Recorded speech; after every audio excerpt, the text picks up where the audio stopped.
Noite de lumes na comarca, os incendios protagonizaron a actividade dos efectivos de emerxencias, tendo que atender unha queima nunha cociña en Abanqueiro e sofocando o lume en varios contedores do lixo na Pobra. Volven os colectores calcinados á Pobra, un problema que o Concello arrastra dende hai anos e que esta noite se volveu repetir. Neste caso foron 6 contedores os que se viron afectados por lumes intencionados. As forzas de seguridade traballan xa para identificar o responsable. Xa o ano pasado tuvemos algunha pérdida en este sentido. Este ano tamén en marzo, no mes de marzo, hubo en dúas datas concretas, creo que foi o 15 ou 25 de marzo, que tamén hubo un par de queimas de contedores. E ora esta noite, pois foron 3 os lugares onde arderon hasta 6 contenedores. E a verdade é que, bueno, o modus operandi está claro que é o mesmo sempre, aí prodúcense de noite e nas mesmas zonas. Eso, bueno, en esta hora está a policía precisamente, eu creo que de alguna forma, pois estreitando un pouquiño o cerco, hai algunha pista que está conducindo a algún sospeitoso. Todos os episodios deste tipo no Concello pobrense seguiron o mesmo modus operandi. O alcalde afirma sospeitar que se trata dun só culpable, aínda que polo momento non se atoparon responsabilidades. Para evitar posibles danos futuros, reforzarase a presenza de policía local e de garda civil nas rúas.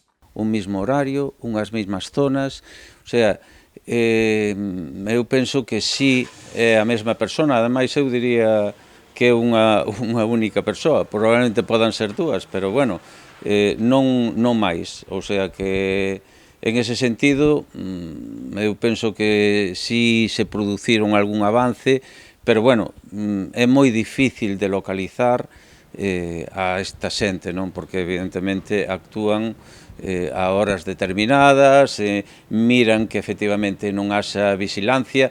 Sí que digamos que en momentos determinados ahora se está incrementando un pouco, reforzando a vigilancia policial, a Garda Civil tamén está incrementando, de feito vai incrementar un pouco a súa presenza nos próximos días. Unhas accións vandálicas que afectan a todos os veciños e que supoñen un gasto importante ao goberno municipal. Unha vez que se queima un contedor, bueno, en este caso prácticamente estuveron afectados casi na súa totalidade, pero bueno, aínda que non estén afectados na súa totalidade, moitas veces o contenedor hai no que cambiar xa. Un contenedor ten un valor aproximado mellor de 200 euros, ou sea que ao final é un daño importante o que se está producindo. Non foron os únicos lumes que houbo na comarca. En Triñáns, na parroquia boirense de Abanqueiro, unha cociña quedou calcinada por mor dun lume incontrolado. Os efectivos de emerxencia recibiron un aviso durante a tarde de onte. Recibimos unha chamada sobre as 16:45 da tarde dun incendio nunha vivenda en Triñáns, en Abanqueiro, en Boiro. Desplazouse unha dotación de bombeiros de Boiro a todo lugar. Ao chegar ali comprobaron que estaba ardendo a cociña da vivenda.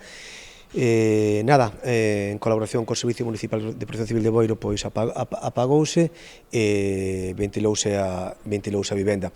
O que afectou solamente a cociña, pero o fume sí que se pasou a outras dependencias e houve que ventilar a vivenda. As lapas afectaron só a cociña, chegando o fume ás estancias contiguas.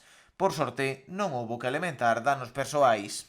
Iso todo era fume, bueno, o incendio centrouse na parte da parte traseira da cociña, pero bueno, tampouco non houbo que lamentar moitos danos persoais ningunos e danos materiais o típico dun incendio nunha cociña.